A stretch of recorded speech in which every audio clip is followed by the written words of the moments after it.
Hey everybody, Uncle Rich here for Who's Telling the Truth. Guys, today is 7/11/16. It's free Slurpee Day if you go to 7-Eleven, but that's only from 11 to 7 o'clock. But guys, this is show number 141, and the name of the show is Fox-titute. You could see that, right? The name of the show is Fox-titute. Now, some people are going to say, Rich, did you just make that up? Guys, I'd like to think that I made it up about 3 or 4 years ago. But, you know, I mean, I even Googled it to see if anybody used it. I hope eventually one day I can get credit for it. But, you know, a lot of people say, well, what's a Fox-titute? Well, a Fox-titute is like a prostitute, except it doesn't involve sex, usually. Usually it doesn't involve sex until very recently. Really, usually a Fox-titute, they just sell their soul and their integrity and their honor and their pride, because if they want to be on national TV, they got to sing the Republican song. That's the agenda on Fox News. And, it seems that some of the people have sold more than their integrity at Fox News. And Gretchen Carlson, who's been on Fox News for I think it's 11 years. I mean, I used to watch her religiously because you guys know I watch a lot of Fox News. She was on in the morning with Kilmeade and Ducey, and I watched her for years and years, and I always thought she was a blonde bimbo, a bonehead blonde. That's what I thought she was, with the hair and the legs, and she always wore a skirt or a dress, because that's the way you have to do it when you live in Roger Ailes' kingdom. Well, guys, it looks like I forgot her name all of a sudden. But anyway, Gretchen, it looks like Gretchen wouldn't put out. So because she wouldn't put out, she got put out. And guys, we're going to show you that tonight. We're going to show you the clips that confirm everything, even Fox. We're going to show you Fox's reaction to this. And guys, she's suing Roger Ailes, who runs the Fox empire, but she's not suing Fox itself. And since she's come forward, and when you hear what she had to say, you're going to go, whoa, wait a minute. I mean, this is some, throw up in my mouth stuff. I mean, some of this stuff is going to turn your stomach. But when you hear what she has to say, and what's been happening is, in the beginning, they said a lot of other people are going to come forward. Well, guys, so far, 6 people have come forward backing Gretchen, and they plan on suing Roger Ailes. So I tell you, sometimes I really think there is a God. Because this is going to destroy Fox News. This has to destroy Fox News. They got to get rid of Roger Ailes. And what's going to happen, Rudolph Murdoch and his sons are going to want to take over. And I'm telling you, you're going to see the empire is going to collapse. And you heard that here. There's going to be an avalanche. I'm telling you. And the suits are going to come. And if Roger Ailes was smart, he'd try to settle these as quickly as possible. But tonight, guys, we're going to have a lot of fun. We're going to show you. Jon Stewart did a beautiful clip on Gretchen. And then we're going to show you, ABC is going to follow up with a he said, she said, and you're going to appreciate it. And then we're going to have some fun with our best friend, Donald Trump. Guys, when you see what he did with the casinos and how he manipulated this one poor bastard, I mean, This guy gave Trump his heart and his soul, and Trump only wanted to pay him a third of what the invoice called for. When you see this, you're going to go, you're kidding. No, you'll see it, and it will prove our point. And then, guys, then we're really going to have some fun, because this week, the Ark experiment opened in Kentucky. And guys, they actually built, I need new glasses, they actually built, Ken Ham built a life-size Ark. And they have all the animals, including dinosaurs. That's right. I bet you didn't know it, but Noah had dinosaurs on the Ark, and we're going to show you that.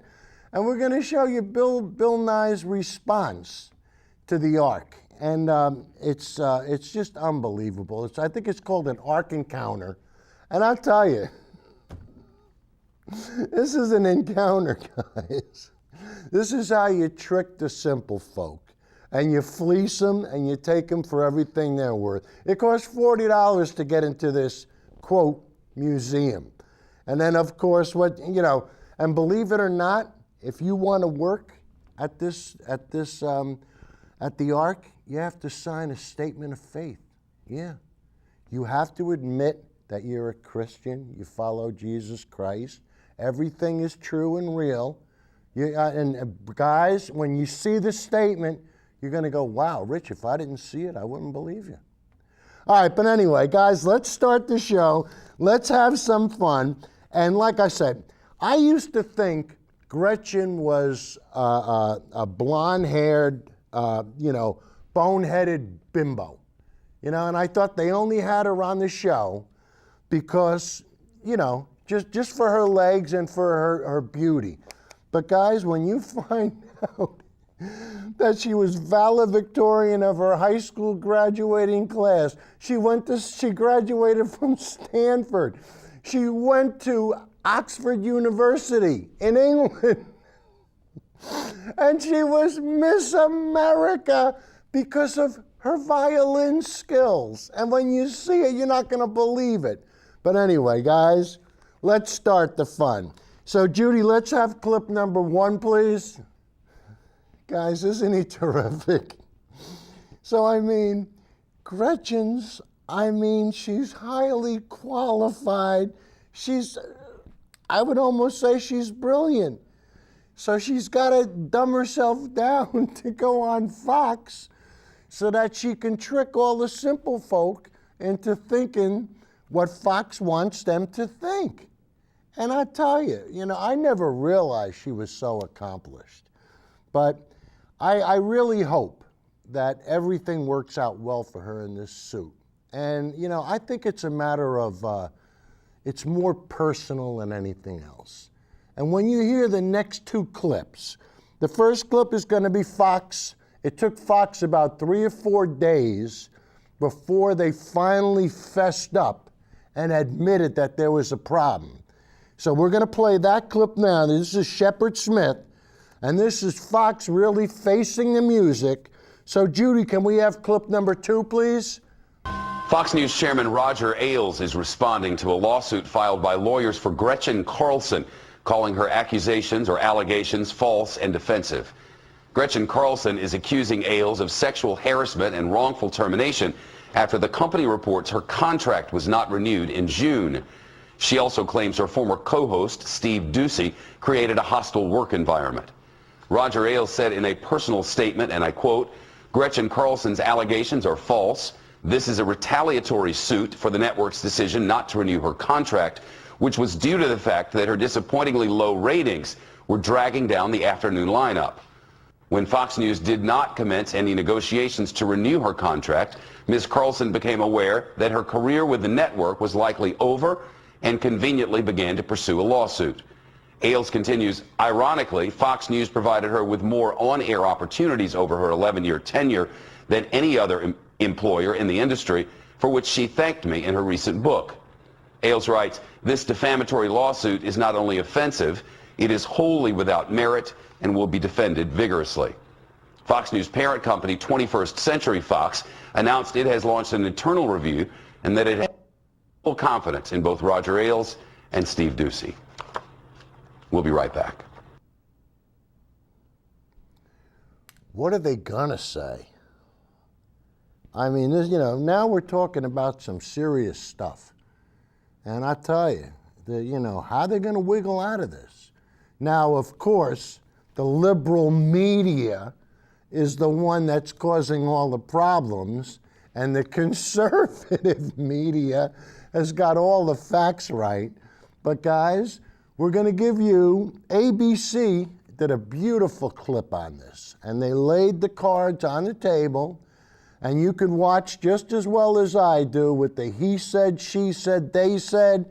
Guys, I tell you, they did a beautiful job, and Fox is in a world of hurt here. Hey, this is gonna be big. But you know what? This is what they bring on by themselves. This is the old boy attitude. This is the way it used to be. Guess what, guys? It's not the way it used to be anymore. Things are changing. And you don't understand that the social media is making such a difference. The social media is what brings me to the table. And guys, I tell you, I want to thank everybody on Facebook. Judy, can you put up our Facebook? We're going to do our Facebook faves in a little while, but I want to thank everybody because virtually all the clips that I got on this show, I took off of Facebook's. So once again, I want to tip my hat to everybody. Thank you, and, keep them coming. All right, so anyway, we're going to watch this last clip now, and this is from ABC, and they're just going to give Fox News Roger Ailes the old bada bing. So let's have some fun. Judy, number 3, please. Those sexual harassment allegations against one of the most powerful men in television news. Fox News host Gretchen Carlson has filed a lawsuit against the network's CEO, Roger Ailes, claiming she was fired because she refused his advances. ABC's Ryan Smith is at Fox News headquarters with the latest. Good morning, Ryan.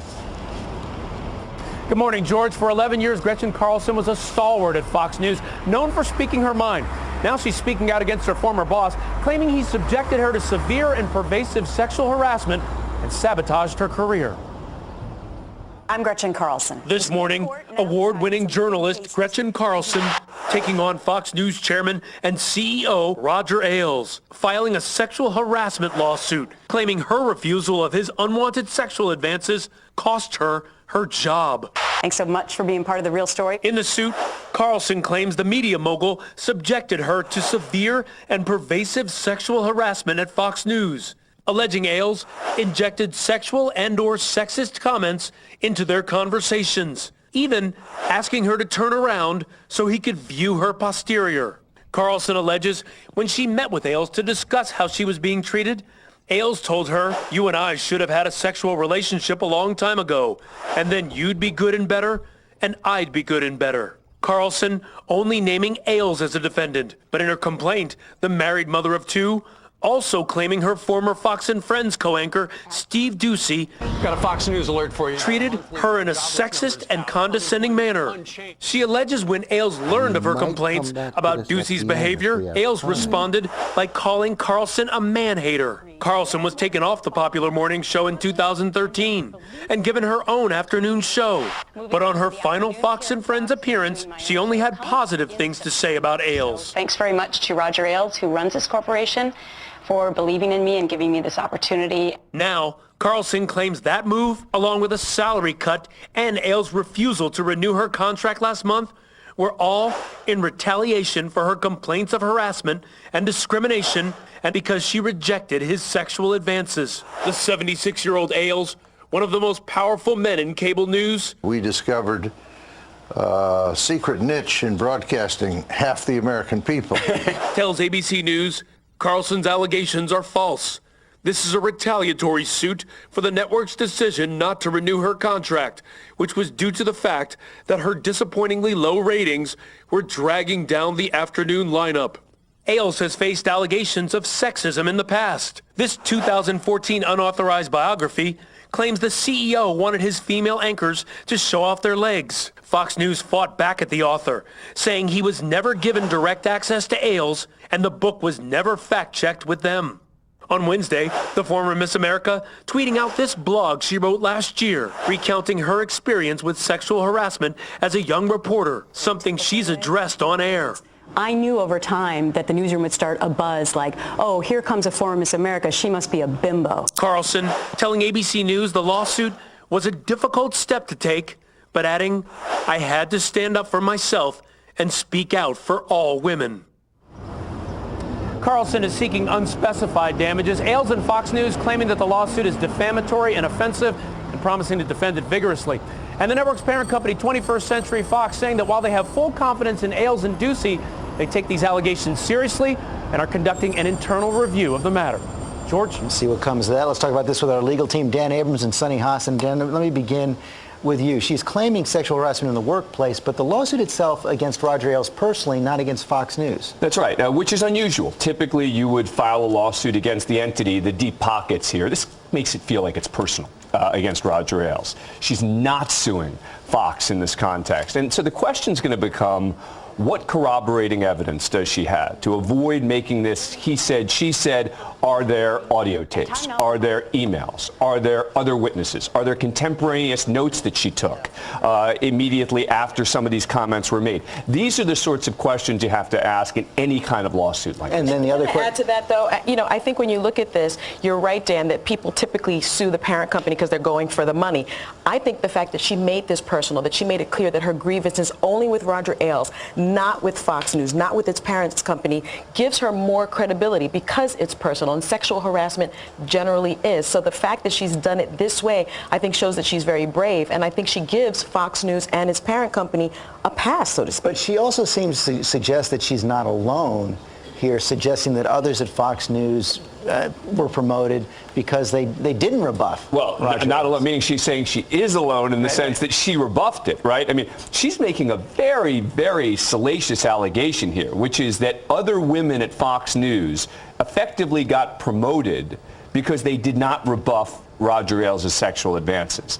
And so one of the big questions is going to be, what other people are going to come forward in the context of this case? They're going to try and drag in all the Fox News people on both sides. Well, I think what's also important in a sexual harassment case, testimony of other victims becomes relevant and is admissible. And her lawyer has already indicated that 10 other women since the filing of the lawsuit have come forward. So you're right. In a he said, who they haven't vetted. Who they haven't vetted. Right, but the bottom line is a he said, she said case in sexual harassment, kind of difficult to prove. A he said, she said, she said, she said, a he said, they said case, not so hard to prove. Meantime, but let me quickly say on the other side of that, which is that Fox News has a reputation as being incredibly loyal. And so you will likely see a lot of people within Fox News coming to Roger Ailes' defense, rightly or wrongly. But the bottom line is that's the kind of case and the ugly kind of case this is going to become. At the same time, you've got really parallel investigations going on because you have the parent company investigating this while the lawsuit is proceeding and perhaps taking deposition. Well, investigating internally, and that's a sort of a CYA thing. You want to cover yourself if you're the parent company, because once you're put on notice that sexual harassment may have occurred at your place of business, well, you have to make sure that you have all the things in place to make sure that it didn't happen or it doesn't happen again. Okay, Sunny Hassan, Dan Abrams, thanks very much.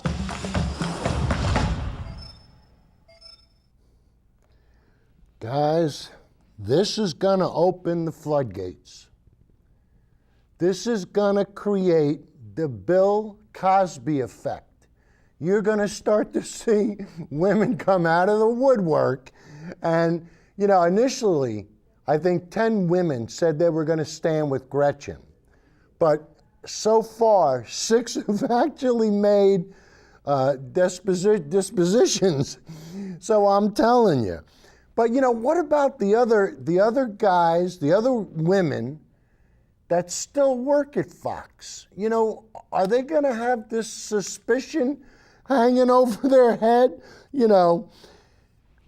How did you get your job? Did you have to do the boss to get where you are? Could you imagine? And all the girls that work on Fox, now everyone's going to, hey, how did what did you do? And guys, maybe it's wrong of me to do this, but you know what? It's a lot of fun. All right, now we're going to switch gears a little bit, and we're going to have some fun with our buddy Donald Trump. And guys, you know, like with this Fox thing, the genie is out of the bottle.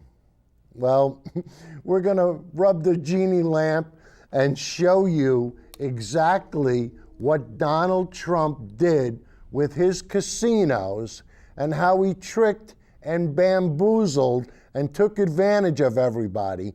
So Judy, let's have clip number, we'll just start the fun now with clip number 21, please. Beautiful. With one rub of the genie's lamp, Donald Trump became the self-proclaimed king of Atlantic City. It was April 1990 when Trump opened his third casino in Atlantic City, the Trump Taj Mahal, to extravagant fanfare and his signature bravado. They talked about $1 million a day. I think, Bucky, we've done that in the first few hours. But within days, Trump's new trophy was tarnished. It almost immediately began losing money. But you wouldn't have known it from what Trump was saying publicly. He talked to Larry King less than 3 weeks after the opening. We've broken every record. You're seeing numbers that nobody's ever seen before. It's a great building. Trump's boasts didn't stop the alarm bells from sounding at the New Jersey Casino Control Commission. In the summer of 1990, the commission issued an internal report flagging the fact that several of Trump's Atlantic City casinos were generating an insufficient level of cash flow, pushing the Trump organization toward complete financial collapse. He didn't run a company that served Atlantic City well. He didn't run a company that served investors well. He didn't run a company that served its employees well. He left a lot of damage in his wake. Tim O'Brien documented Trump's financial woes for years as a reporter for the New York Times. The reality is he got too big to fail, and Atlantic City couldn't afford to let him run aground because he had gotten control of such a big part of the market. The financial fallout was felt throughout Trump's properties. The Castle Casino owed $20 million to bondholders in 1990, and as the deadline on that debt approached, gaming officials expressed concern to the Casino Control Commission about a ripple effect. The commission considered pulling Trump's gaming license, but feared an industry-wide collapse. The Casino Commission instead approved a $65 million bailout, the money coming from 9 banks.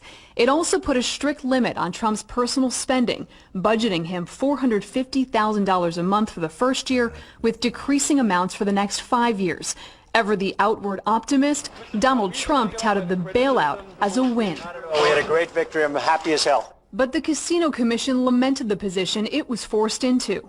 If you have those casinos going out, eventually some of those people are going to locate at other casinos, but not the entire workforce, which then constitutes a drain, I would think, economically on Atlantic City. In 1991, 1 year after it opened, the Taj Mahal filed for bankruptcy. Trump's other properties in Atlantic City followed suit. But despite those failures, some still credit Donald Trump for infusing Atlantic City with the energy to make it the East Coast gambling destination in the 90s. Augie Renna says Trump's early years were the best days here. Renna spent 4.5 years working at the Trump Plaza, working as the head of player development. He was an excellent leader, an excellent boss. He picks the very best, most knowledgeable, most talented people. And Donald Trump defends his bullish business ways. I had the good sense, and I've gotten a lot of credit in the financial pages. 7 years ago, I left Atlantic City before it totally cratered, and I made a lot of money in Atlantic City, and I'm very proud of it. Trump standing by those words, saying bankruptcy is effective and a commonly used practice. Jessica Schneider, CNN, New York. So guys, Trump made a lot of money in Atlantic City while he destroyed his casinos. How do you go bankrupt when you're playing with the house's money? I mean, how bad a businessman do you have to be to bankrupt a casino? And not just one, he was involved with a bunch of them. But guys, you know, his casinos and his input in Atlantic City, he was too big to fail. Too big to fail. Why does that sound so familiar? And the Casino Commission had to bail him out and lend him money. Sound familiar again? I think, the banks took lessons from Trump on how to screw the American people. But guys, the next clip, we're going to show you a small businessman that went to bat for Donald Trump and how he got screwed. And you know what? This is a story that keeps happening over and over again. Donald Trump feels that he only has to pay what he feels he has to pay, and he doesn't care who he ruins in the process. And you're going to feel for this guy. This guy is a small businessman that almost went out of business because of Donald Trump. And to add insult, to humiliation, where did they hold a meeting? At the clubhouse that this architect designed. So not only did they insult him, they had to put salt in the wound at the same time. And if I got the story right, they offered the guy 33% of what he billed, what his invoice claimed. And they said to him, listen, take the 33% and be happy with it. Otherwise, we'll drag this out in court so long you'll never see any money. And this is the way these guys operate. And this guy wants to be president of the United States? Are you serious? You're going to have a shyster and a Shylock running the United States? Give me a break. Hey, but enough from me. Let's hear it from the horse's mouth. Judy, can we have clip number 22, please? I'm going to be your champion. I'm going to be America's champion. Here he is in the very ballroom where I got bullied out of many thousands of dollars, making promises that are just like the promises that he made to me and didn't keep. Donald Trump hired my small business to design a clubhouse for the Trump National Golf Club. Trump, in a meeting, made this big circle and wrote, "Love over here."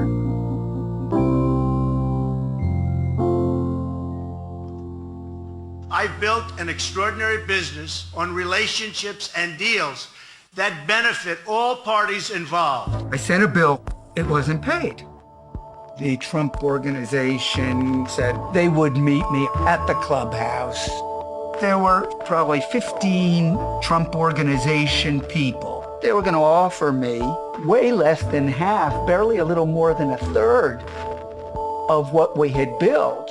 I felt humiliated because here I was in the ballroom that I worked so hard to design, and they basically ganged up on me.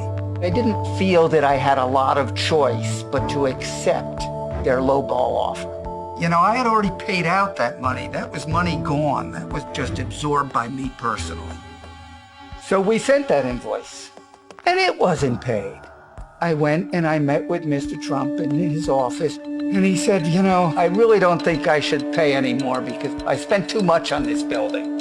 I had already accepted less than the total monies due to my firm.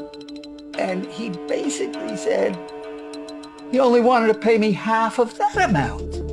Mr. Trump's attorney said if I were to sue the Trump organization, I would probably get that money. But he made very clear to me that it was his job to make sure that it took me so long and so much money that I was probably wise to accept this very meager sum of money at the end of the day, which I did.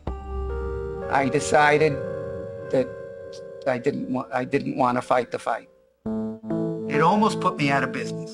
We had to max out the credit lines to keep the little ship afloat and pay the rent. And I made virtually zero money for a couple of years and lived on meager savings that were supposed to be for my son to go to school to keep from folding.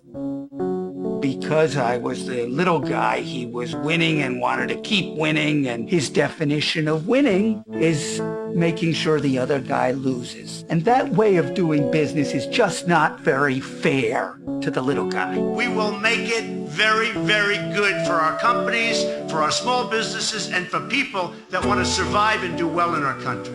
You can't run a country the way Mr. Trump has run his businesses. He has hurt small business, and he hurt my small business. Donald Trump's impatience, greed, and his ego is very ill-suited to be making judgments that affect hundreds of millions of Americans and billions of residents of the world. It's a nightmare as a thought to me.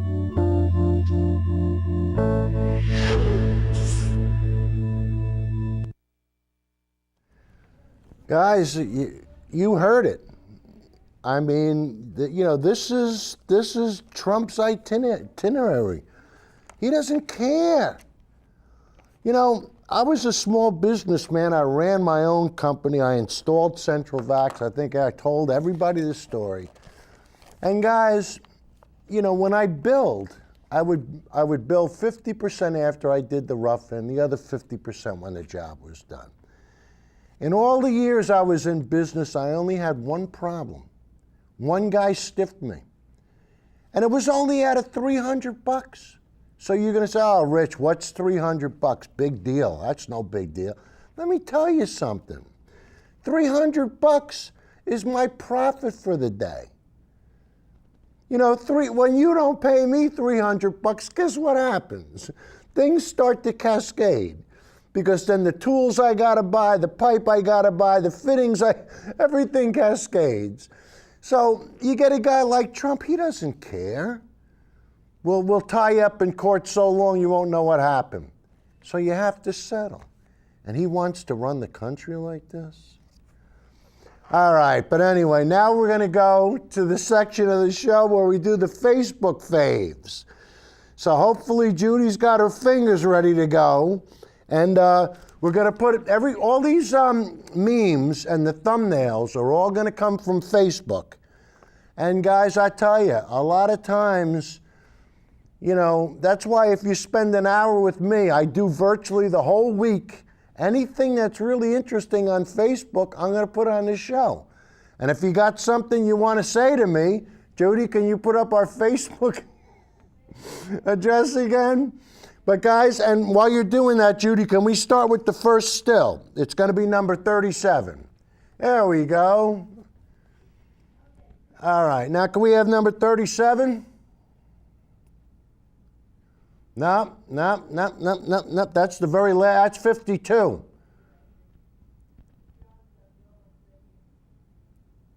There we go, all right. Guys, this is from Kurt Womack. And the reason why I put this up is I've been having a little battle with him and this guy, ironically called Al Gore, Alfred Gore. So if you guys want to have some fun, go on my Facebook page, but this is the type of stuff that they put up. Attaboy IPCC is the International Panel on Climate Control. And, a lot of times these guys don't say anything. They just put up these memes or these thumbnails. So, Judy, let's go to the next one. Why can't the GOP say radical Christian terrorists? Judy, can you come back to me?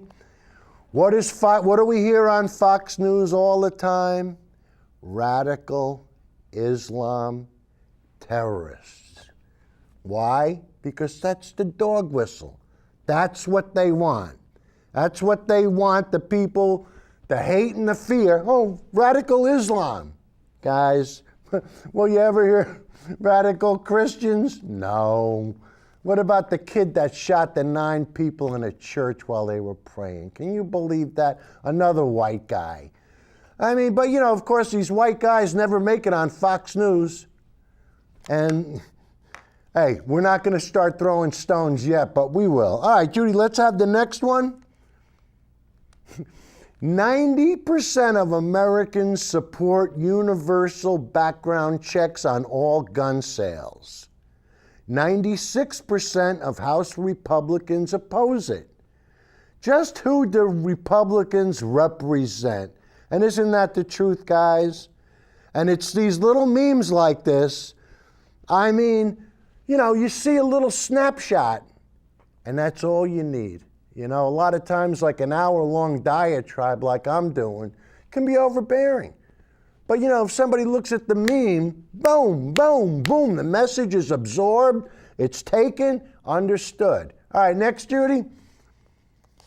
If you think assault weapons are a human right, but health care is not, you're what's wrong with America. Next. And this is from my dear, she puts up a lot of nice stuff. I want you to blame all your problems on Mexicans, Muslims, and political correctness. Just please ignore the billionaires, corporations, and Wall Street banks that really did take your jobs. There's a picture of Donnie. Next, Judy. Guys, this is from my buddy Bill Williams. When you meet someone and you meet some people and right away you want to buy them a nice toaster for their bathtub. Next, Judy. Every time I hear a mean joke about being Canadian, I go to the hospital and get my feelings checked for free. Guys, in Canada, they have universal health care. Yeah, we're the only country that really does. All right, this is from Larry Rundle. Thanks, Larry. Make America white again. Wait a minute, America wasn't white before. Next. Guys, this is important. If you're 30 years old or younger, there has not been a single month in your entire life that was colder than average. Guys, just look at that chart. I mean, is that scary? And this is what we're going to be leaving to our kids. And how people like Uncle Joey and Dave Straight and Marty, they look at a chart like that and they have to deny it. Why? Because they're Republican simple folk. It's really simple. All right, next, Judy. If a tree falls in the forest and Fox News isn't there to cover it, is it still Obama's fault? Next, Judy. This is from Larry again. America is the best country in the nation. Guys, I tell you, these are people that go to church and pray. I mean, this is the type of stuff we're looking at. All right, next, Judy. Hey, this is from Mike. How you doing, Mike? Legal marijuana sales in the U.S. were over $5.4 billion in 2015. That's $5.4 billion taken from Mexican cartels and given to local small businesses. Judy, can you come back to me for a second? Guys, we don't call it marijuana, we call it medijuana. Very simple, very simple. All right, next, Judy. Still with me, Judy? There we go. Guys, now somebody had to print this, and somebody had to read it, and somebody had to put it up. I mean, this can't be blamed on one person. But when you see a sign that says, right lane must right left, which direction do you go? All right, next, Judy. Look at this. Trump, when you've lost your Connecticut flag, but still want everyone to know you're a racist moron. Thanks, Larry. Oh, is that what okay, Confederate flag. Sorry. Next, Judy. Guys, look at this. Noah's Ark. This is the end. We're going to go into this next. Look at Noah's crane. Look at Noah's preformed laminated composite structures. Look at Noah's structural steel braces. Look at Noah's plywood. Look at Noah's Tyvek. Look at Noah's propane tanks. Look at Noah's pickup trucks. Look at Noah's hydraulic Noah lifters. Judy, can you come back to me? Guys, we're going to take a look inside the ark now, and when you see the size of the beams that they used to make this thing, now you got to remember, Noah was only supposed to have built this with his 6 kids and their wives. So when you see the size of this thing, and this thing was built to biblical proportions, and you're going to look at it and you're going to go, you got to be kidding me. But guys, we're going to have so much fun. And the reason why we're going to have fun is very simple. We've got science on our side. And this is what I always tell the climate deniers and everybody else. You know, when you have science on your side, you're never wrong. I'm sorry. But anyway, Judy, let's have some fun now, and let's have clip number 53, please. Deep in the heart of Kentucky, a man is building an ark. He doesn't think he's the new Noah, but he does think the Bible story may in fact be factual, and he wants to open a theme park to make the case. However, is there any real science here, and should taxpayers be funding this thing? Here's ABC's David Wright. It's every kid's favorite Bible story, Genesis chapters 6 to 9, the story of Noah and the flood, and the ark he built to save all the animals 2 by 2. An apocalypse rendered kid-friendly for Sunday school. I'm Father Noah, captain of this bark. This story, like so many stories in the Bible, has big elemental things that still leave questions in the world today. After Jesus and Moses, Noah probably has more Hollywood blockbusters, raise the ramp, lads, than anyone else in the Bible. Which is why we found ourselves in an unlikely place. So we are in Williamstown, Kentucky. Population, not much by the looks of things. And where we're headed is supposed to be right up here. We turn a corner and lo and behold, there she blows. Off in the distance is a large wooden ship still under construction. Oh my gosh. Noah's Ark right here in the American South. 510 feet long, 85 feet wide, 51 feet high. The dimensions set out in the Bible cubit by cubit. Ken Ham is the Noah of this ark. It's huge. The closer you get, it just looms. It gets bigger and bigger. Ham is no Old Testament prophet. His mission, to turn this Bible story into a world-class theme park, straight out of the Old Testament, and then some. The message that we have, it's making the Bible come alive.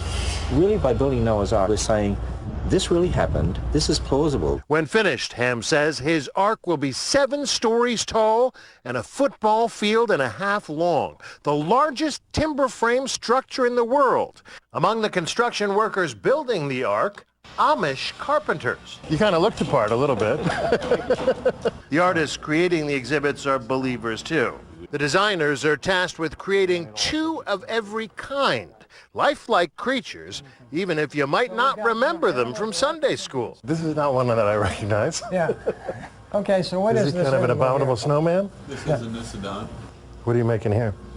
This is the hyena kind. This would be the grandparent of modern apes. Ham calls his ministry Answers in Genesis. His creation museum, a few miles away, attracts nearly 500,000 visitors a year, teaching a young earth theory of creation.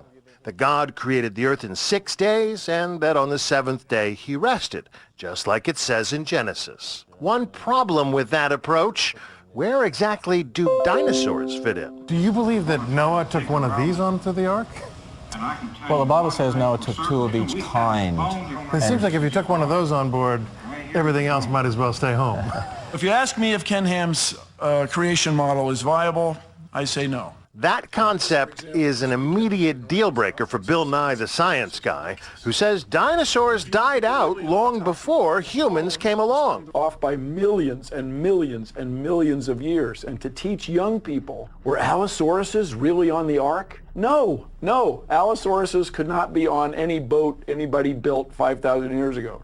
Bottom line, Nye dismisses Ham's creationist exhibits as biblical propaganda. But Ham isn't alone in believing the Noah story could well be based in fact. Judgment is coming, my friend. Almost every major religion has a flood story.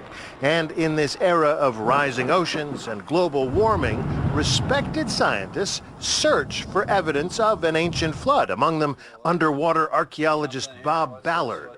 It's not a crazy thing to think that the flood stories of the various cultures, including ours, are based upon true cataclysmic events. It's why from the bottom of the sea to the top of Mount Ararat, relic hunters search for wreckage of the Ark described in Genesis. It was first written down about 3,000 years ago.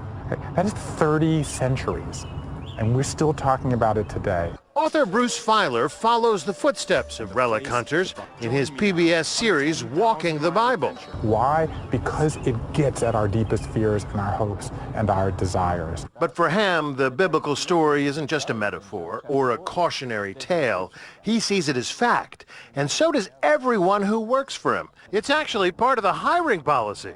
To work on the Ark Encounter, job applicants have to sign a strict statement of faith, agreeing, for instance, that the Great Flood of Genesis was an actual historic event worldwide in its extent and effect. They also have to be straight, anti-abortion, and Christian. They have to be Christian, yes. Why? I mean, the people who believe in the book of Genesis also include Jews and Muslims, for that matter. Why couldn't they? Well, because we are a Christian organization. Because of the controversial hiring policy, the state of Kentucky tried to block him from receiving any public funding. But Ham took his case to the state Supreme Court and won. And now his $100 million project takes advantage of millions of dollars in tax breaks and tourism benefits. Christians pay taxes in this world. We live in this world. We're not second-class citizens. Ken Ham doesn't seem to be bothered by his critics. He has a mission, he says, just like Noah did. God's word is true. And we have these people here who are actually scoffing. He's a religious fanatic. There's lots of people that scoff, and we get a lot of attacks by some of the aggressive secularists, and sometimes I feel a bit like Noah. But Ham knows this ship can sail. He predicts the Ark Encounter will attract 1 to 2 million visitors in the first year alone. It does kind of have a Field of Dreams quality. If you build it, they will come. Yes, we really do believe that if we build it, they will come. I'm David Wright for Nightline, aboard Noah's Ark in Williamstown, Kentucky. Our thanks to David, and the Ark Encounter opens next month.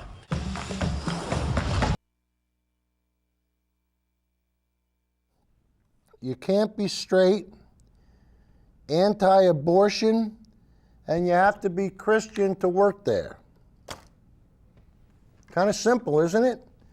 You know, and you gotta deal with this, the Bible propaganda. But we're not going to stop there, because I'll tell you, Bill Nye takes no prisoners. So Judy, we're going to move right to clip number 54 now. Mr. Ham and his followers have this remarkable view of a worldwide flood that somehow influenced everything that we observe in nature. A 500-foot wooden boat, 8 zookeepers for 14,000 individual animals, every land plant in the world underwater for a full year. I ask us all, is that really reasonable? You'll hear a lot about the Grand Canyon, I imagine, also, which is a remarkable place, and it has fossils. And the fossils in the Grand Canyon are found in layers. There is not a single place in the Grand Canyon where the fossils of one type of animal cross over into the fossils of another. In other words, when there was a big flood on the earth, you would expect drowning animals to swim up to a higher level. Not any one of them did. Not a single one. If you could find evidence of that, my friends, you could change the world. One of the extraordinary claims associated with Mr. Ham's worldview is that this giant boat, very large wooden ship, went aground safely on a mountain in the Middle East, what we now call the Middle East.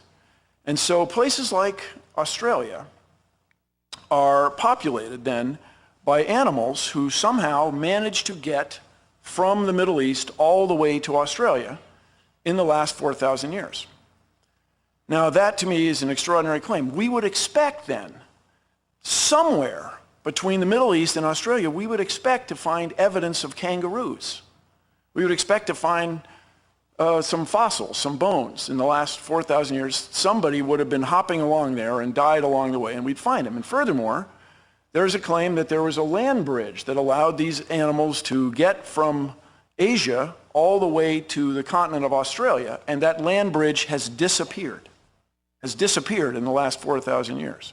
No navigator, no diver, no U.S. Navy submarine, no one's ever detected any evidence of this, let alone any fossils of kangaroos. So your expectation is not met. It doesn't seem to hold up. Another remarkable thing I'd like everybody to consider, inherent in this worldview, is that somehow Noah and his family were able to build a... Guys, I apologize. We ran out of time again. Maybe next week we'll continue with this. But the one thing that they said at the end, which was so, on the next clip, what would change your mind? And they asked Ken Ham, what would change your mind? He said, nothing. He said, I can't change my mind. It's written in the Bible. They asked Bill Nye, what would change your mind? His answer was simple. He said, evidence. Show me evidence, and I'll change my mind like that. Guys, it's been a lot of fun, but we require evidence. So we'll see you next week, and we'll pick up, and we'll prove our point. See you next week, guys.